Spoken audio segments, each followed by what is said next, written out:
আমেরিকার পতনের পরে এরপর ইসরায়েল হবে এই বিশ্বের রুলিং স্টেট, এবং সেই দেশ থেকেই দাজ্জাল বের হবে এবং সারা বিশ্ব শাসন করবে। তারপর কি হবে? তারপরে এই মালহামাটা হবে, যার কথা বললাম। অথবা এই মালহামার পরে ইসরায়েল হবে এই বিশ্বের রুলিং স্টেট। তারপরে এদেরকে প্রতিহত করার জন্য আল্লাহ রাব্বুল আলামিন মুসলিমদেরকে ঐক্যবদ্ধ করবেন। প্রত্যেকটা দেশ, প্রত্যেকটা গ্রাম, প্রতিটা জায়গায় যারা ইমানদার যুবক থাকবে, যুবকদের কথা এই জন্য বলছি তার কারণ তাদের হায়াত থাকবে ইনশাআল্লাহ, আল্লাহ চাইলে। ইমানদার ইমানদীপ্ত যুবকরা ঐক্যবদ্ধ হবে ইনশাআল্লাহ আগামী দিনগুলোতে। কার নেতৃত্ব হবে, কিভাবে হবে আমি জানি না, আমি এতটুকু জানি তারা হবে।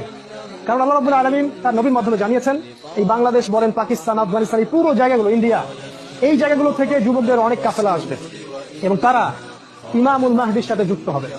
ইমামুল মাহদিকে আল্লাহ রাব্বুল আলামিন এই উম্মার ত্রাণকর্তা হিসেবে বের করবে, যার হাতে মুসলিমরা বায়াত করবে এবং তিনি মুসলিমদেরকে সাথে নিয়ে এদের বিরুদ্ধে যুদ্ধ করবে।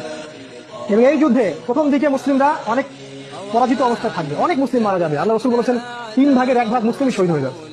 আমরা দোয়া করি ওদের একজন যেন আমরা হতে পারি।